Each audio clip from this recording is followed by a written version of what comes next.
पता नहीं क्या क्या हाथों में लगा करके मारते हैं, मुक्के मुक्के मारते हैं।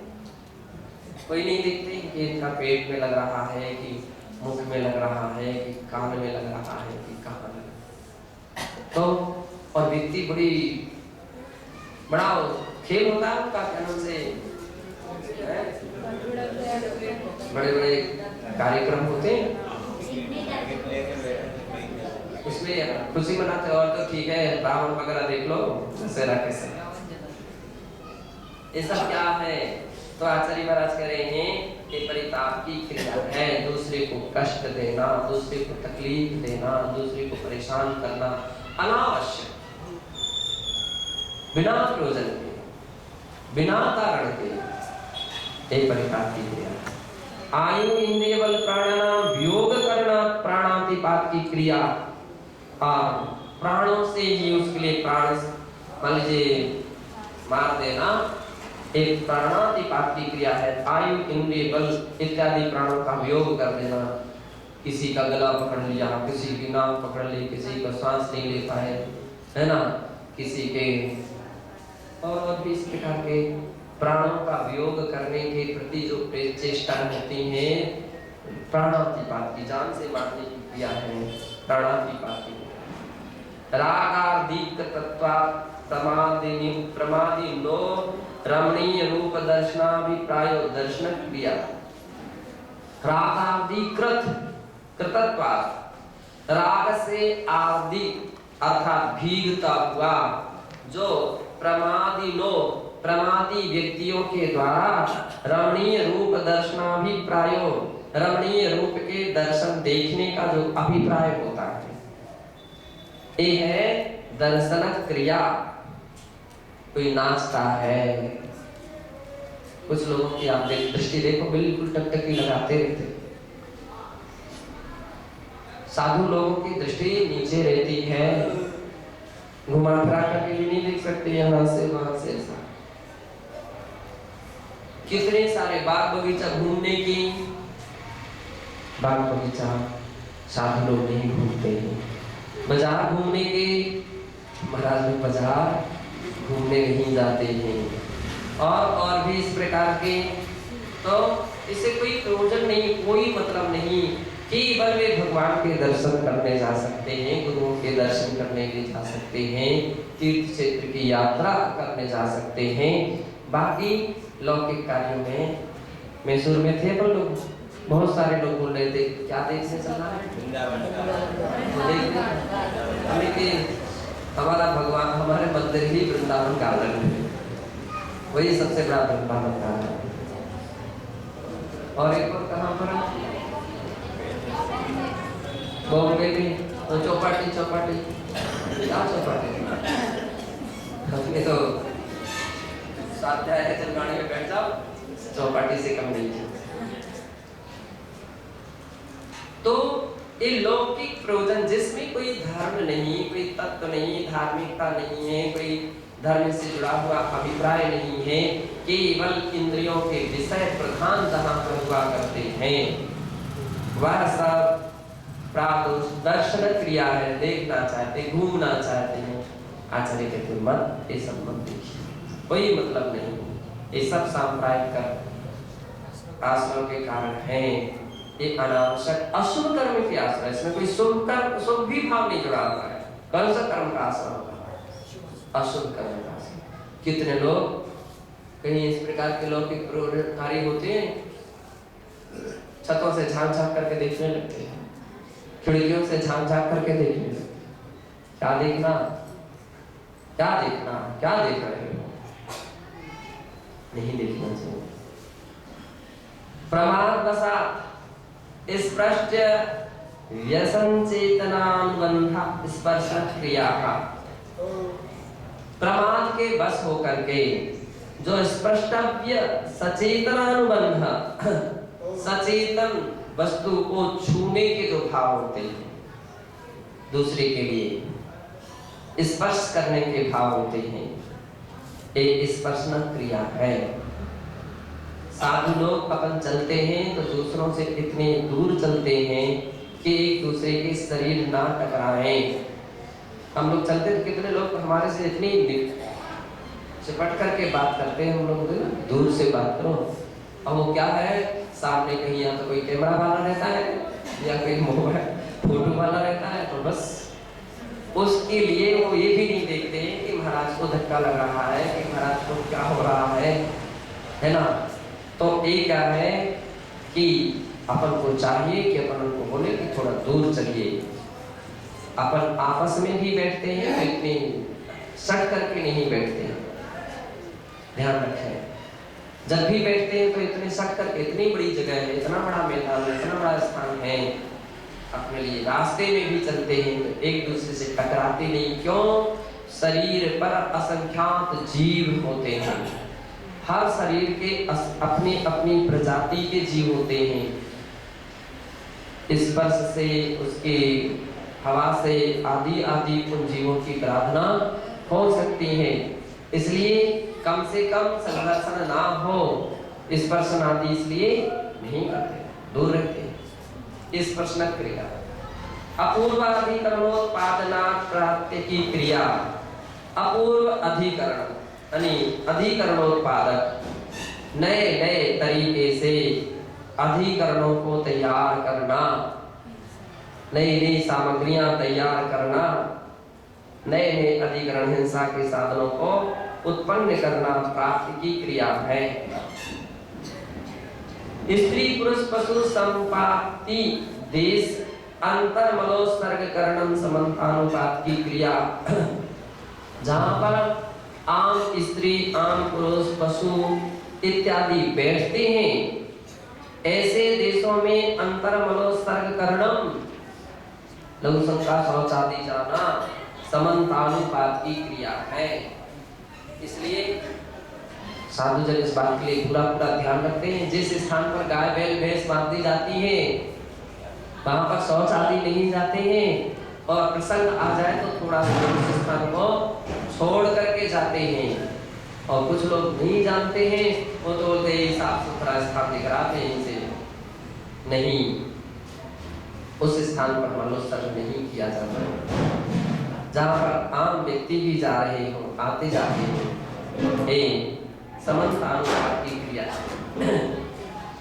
अप्रमष्ट अदृष्ट भूमो कायादि निक्षेपा नामोगत क्रिया, बिना मार्जन किए और अदृष्ट बिना देखे हुए भूमि में कायादि छेपा निक्षेपा यानी बैठना, लेटना इत्यादि जो क्रिया है वह अनाभोगक क्रिया है। जहाँ भी बैठते हैं, लेटते हैं तो पीछे से अपन पहले देखते हैं और पीछे से मार्जन करते हैं, देखते हैं, मार्जन करते हैं। कई बार ऐसे प्रसंग आ जाते हैं, रात्रि में अब दिखता तो नहीं है, लेकिन पहले अपन शाम के समय उस स्थान को एक दृष्टि डाल लेते हैं, यहाँ कोई जीव जंतु तो नहीं है। और इसके उपरांत रात्रि में अब लेटने उठने का, कभी करवट बदलने का प्रसंग आ जाए तो पीछे से मार्जन करते हैं। ते कौन सी जो नहीं करते हैं ऐसा वो अनाभोगक क्रिया है। परेण निर्वर्त्या या क्रिया सा स्वयं क्रियामाणा स्वाहस्तक क्रिया।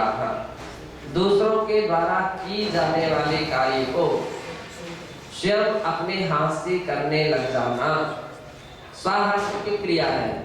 जो कार्य अपन को उचित नहीं है और वो कार्य अपन करने लग जाए, वो अपन करने, घड़ी हम सुधारे दे रहे हैं, घड़ी की घड़ी हम सुधारे दे रहे हैं, कहीं और भी कोई टास्क खराब,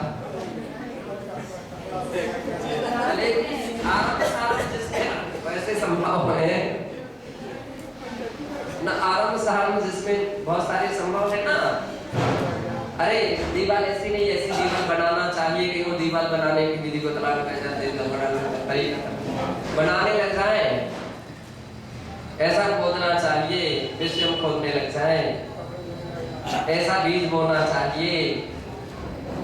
जो आरंभ सारंभ परक जो क्रिया जो अपने लिए करने लायक नहीं है, ऐसा मसाला बनाना चाहिए, ऐसी दवाई बना करके टूट करके रखना चाहिए, अब अपने हाथ से सब करने लग जाए, स्वाहस्त क्रिया है। वो क्या है? स्वहस्त क्रिया है। जो कार्य अपने लायक नहीं है, अपने करने योग्य नहीं है, उसे कभी अपने हाथ से नहीं करना चाहिए। पापादानादि प्रवृत्ति विशेषाभ्यनुज्ञानम निसर्गत क्रिया। पापादान आदि को स्वीकार करना निसर्गत क्रिया होती है, जिससे पाप का आदान आदि होता है। ऐसी पाप लगते हैं, ऐसी प्रवृत्ति करना। कितने लोग ऐसे होते हैं कि जिनको ज्ञान नहीं रहता है और वो कभी ऐसी चेष्टा करते हैं, और कोई उसको समझाने के लिए बैठे तो मानने के लिए भी तैयार नहीं होते हैं। उसके लिए कौन सी क्रिया कहते हैं? निसर्ग क्रिया। आलस्य प्रशस्त क्रियाणाम मकरणम यद्वा पराचरित सावध्यादि प्रकाशनम विदारण क्रिया। विदारण क्रिया आलस्य के वशीभूत होकर के प्रशस्त क्रियाओं को नहीं करना। अपरणम अपने कार्यों को, अपने सामायिक, अपने प्रतिक्रम, अपने स्वाध्याय को तरीके से, जो विधि है, जो तरीका है, उससे कितने लोगों की सामायिक। आप देखो कितना प्रमाण आलस्य आदि झलकता है। आप अच्छी तरह से आसन लगाइए, स्थिरता से बैठिए, खड़े होंगे, फिर बैठेंगे, फिर हाथ फैलाएंगे, फिर पैर फैलाएंगे, फिर ये दोष लगते हैं, इसके बड़े बड़े प्रायश्चित होते हैं। प्रशस्त जितना बने आप प्रशस्त आसन लगा लीजिए, लेकिन समय का भी भाव से पूरी कीजिए। लेकिन आलस्य के कारण से प्रशस्त क्रिया को नहीं करना।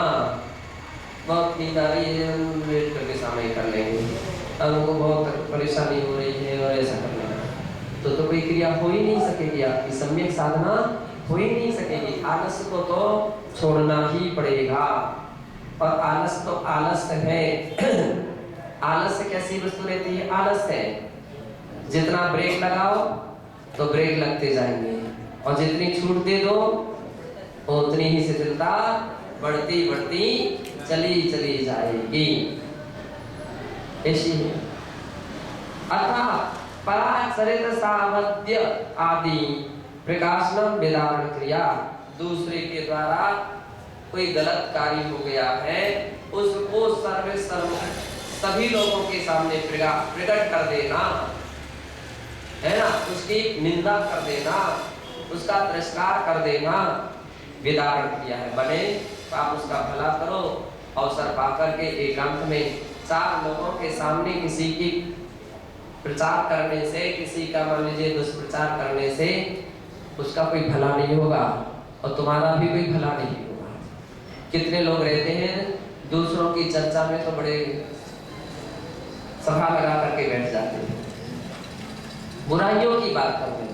उस समय नहीं कहते कि इससे कोई कर्म का आश्रम बंद होगा, और अच्छी बातें रहती हैं तो बस उसको मन नहीं लगता है, अच्छे कार्यों में मन नहीं लगता। बुरी कार्यों में, इस प्रकार की बुरी बातों को सुनने में, सुनाने में बड़ा मन लगता है। ये सब क्या है?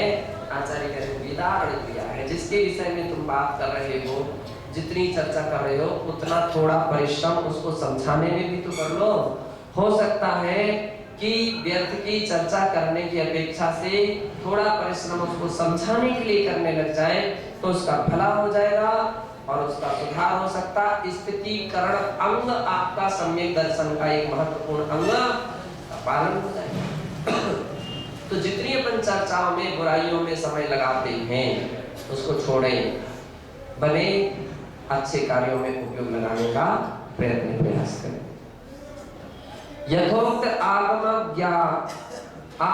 आज्ञा आवश्यकादिषु चारतमो महोदयात् कर्तुम् अशक्यवन्तो अन्यथा रूपणात् आज्ञा व्यापादिकी क्रिया।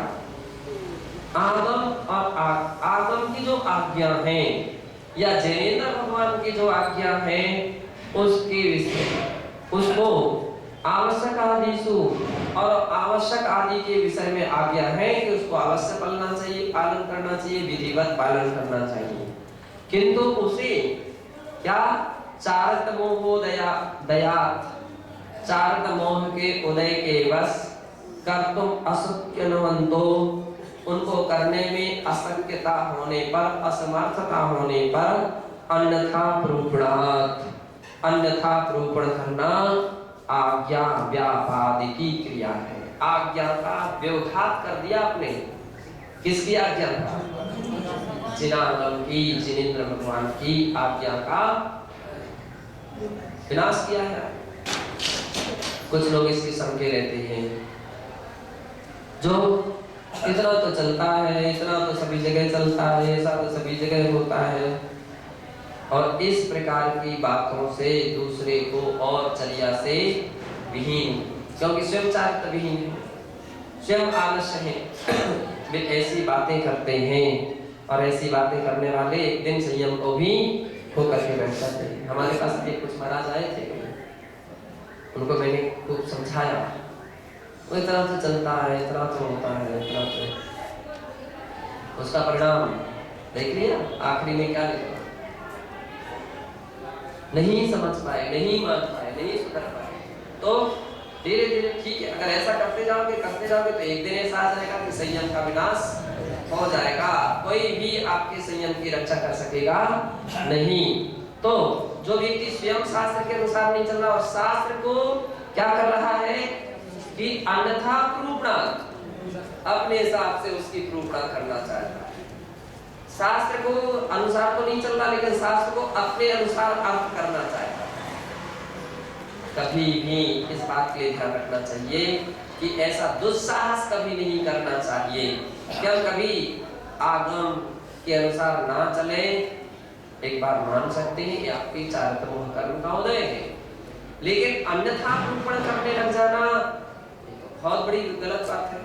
मान लीजिए कोई गृहस्थ है, कोई श्रावक है, उससे रात्रि भोजन का त्याग नहीं हो पा रहा है, वो केवल इतना ही सोच करके रह जाएगा कि मेरे कर्म का उदय है कि मैं त्याग नहीं कर पा रहा हूँ, इसमें भी कुछ ज्यादा दिक्कत नहीं है। फिर भी वो एक ना एक दिन संभलने की, समझना, सावधानता की गुंजाइश है। लेकिन जो शास्त्रों का विपरीत निरूपण करने लग जाए, अरे वो ऐसे किसी ने लिख दिया, आचार्यों ने, बात ऐसी नहीं है, कभी कभी तो श्रावकों को भोजन करना ही पड़ता है, परिस्थितियां ऐसी रहती हैं, वैसी रहती हैं। और आचार्य लोग थे, वे थोड़ी श्रावक थे, श्रावक जो जिस मार्ग पर रहता है उसको ही जानता है कैसी परिस्थिति किसके सामने आती है। अब देखो, अन्यथा प्रूपण करने वाला व्यक्ति युक्ति, तर्क और ऐसे हेतु उदाहरण बना करके उसको गलत प्रूपण करने लग जाता है। और जो गलत प्रूपण कर रहा है वो तो मिथ्यात्व कर्म का संबंध करेगा। कौन से कर्म का? मिथ्यात्व कर्म का संबंध करेगा। अपने लिए, अपने विवेक को अपने हिसाब से आगम नहीं बनाना, अपने आगम ज्ञान का अर्थ अपने हिसाब से नहीं, अपितु जैसा है वैसा अपना ज्ञान बनाना चाहिए, अपना चिंतन बनाना चाहिए, अपना सोच, अपना विचार बनाना चाहिए, अपने अनुसार आगम का अर्थ नहीं करना चाहिए।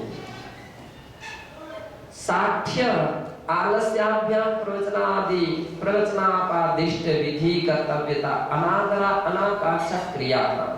साठ्य शठतावस, मूर्खतावस, अज्ञानतावस अथवा आलस्याभ्याम, आलस्य, इन दोनों के कारण से प्रवचनापादिष्ट, शास्त्रों में कही हुई विधि को, विधि कर्तव्य अनादरा, विधि को करता तो है लेकिन अनादर के साथ। क्या हो रहा है? समय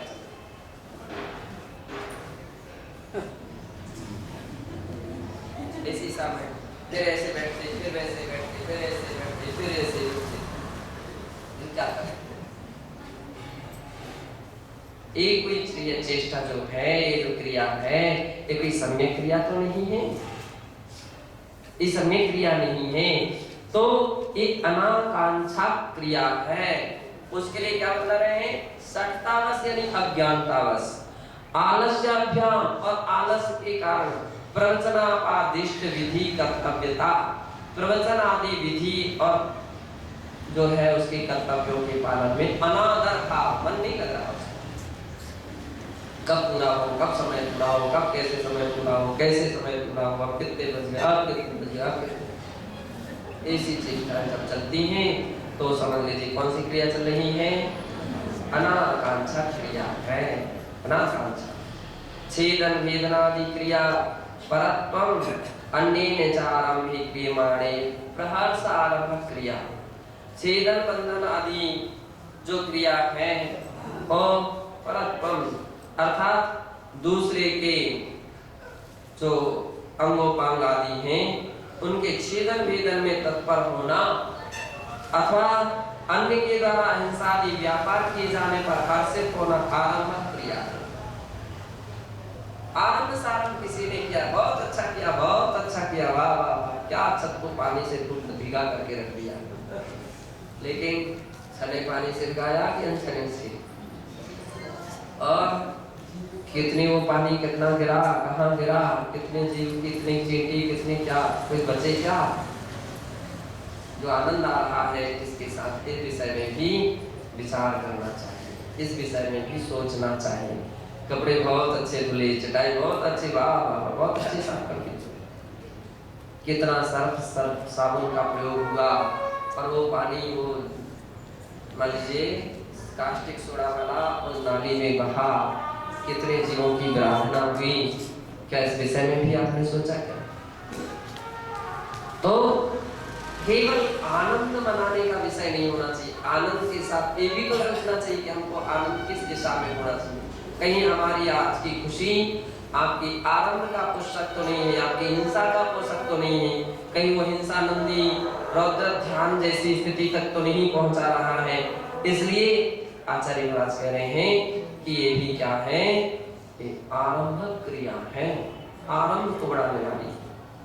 परिग्रह विनाशार्था परिग्रह की क्रिया, परिग्रह तो रखना नहीं चाहिए, और जो रखा है वो अविनाशार्था, खराब ना हो जाए, वो कोई ले ना जाए, बांधो फिर छोड़ो, फिर बांधो फिर छोड़ो, फिर उठाओ फिर देखो, फिर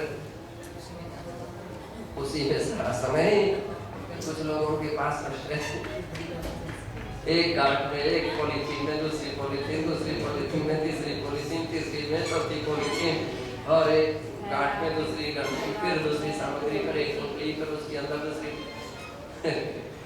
खोलते जाओ, विमोचन होता है ना कभी कभी, प्याज के छिलके की तरह एक निकालो फिर दूसरा निकालो।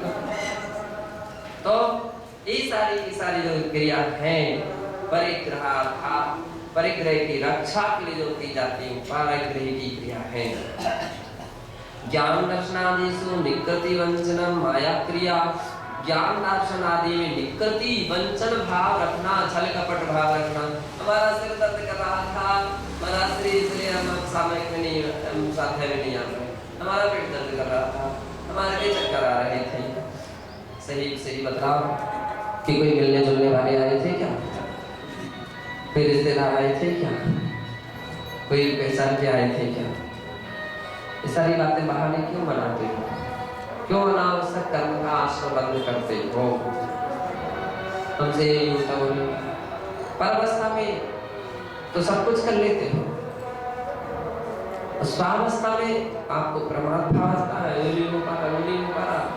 आचार्य महाराज कह रहे हैं कि इस प्रकार की जो छल कपट करना ये माया क्रिया है, ये माया क्रिया है। छल कपट से कितने सारे व्यक्ति रहते हैं, अपनी व्यवस्था बनाने में चतुर रहते हैं, अपनी सेवा, अपनी व्यवस्था, अपनी, अरे भैया इतना ध्यान, इतना भाव तुम सभी के प्रति रख लो ना, तो कितना बड़ा पुण्य मिल जाएगा। और केवल अपना साथ, अपनी गाथा सुनाता है व्यक्ति बहुत सारे लोगों को, अपने भक्तों को, मेरी तबीयत ऐसी है, मेरी तकलीफ ऐसी है, मेरे लिए ऐसा नहीं होता, मुझे ये नहीं होता, मुझे वो नहीं होता, है ना? क्या आवश्यकता है सारी गाथा को सुनाने की? समता रखना चाहिए, सहिष्णु भाव होना चाहिए। तो ज्ञान दर्शन आदि के कार्यों में छल कपट करना, मायाचारी करना, इसलिए आचार्य ने कहा माया क्रिया कहलाती है, माया क्रिया है। अन्यम मिथ्या दर्शनादि क्रिया करना कारणाविष्टम संसादि विदृणयति यथा साधु करोति सा मिथ्या दर्शन क्रिया। पहले मिथ्यात्व क्रिया थी और ये मिथ्या दर्शन क्रिया। क्या बता रहे हैं कि अन्य कोई मिथ्या दर्शन क्रिया कारण आविष्टम, मिथ्या दर्शन पर कोई कार्य कर रहा है और उसकी वो सारी क्रियाकारी को देख करके प्रशंसा करना, बहुत अच्छा, तुम तो बहुत अच्छा काम कर रहे हो, वाह वाह वाह, ऐसा मंदिर बनवाया, ऐसा काम कराया, इतना सुंदर बाग लगा दिया, बड़ा अच्छा काम किया, है ना। तो इत्यादि प्रशंसा करना, ये तो उसको और मिथ्यात्व में दृढ़ करने वाली बात हो गई। दृढ़यति यथा साधु परोसी, तुम बहुत अच्छा करते हो, सा मिथ्या दर्शन क्रिया, ये मिथ्या दर्शन क्रिया है।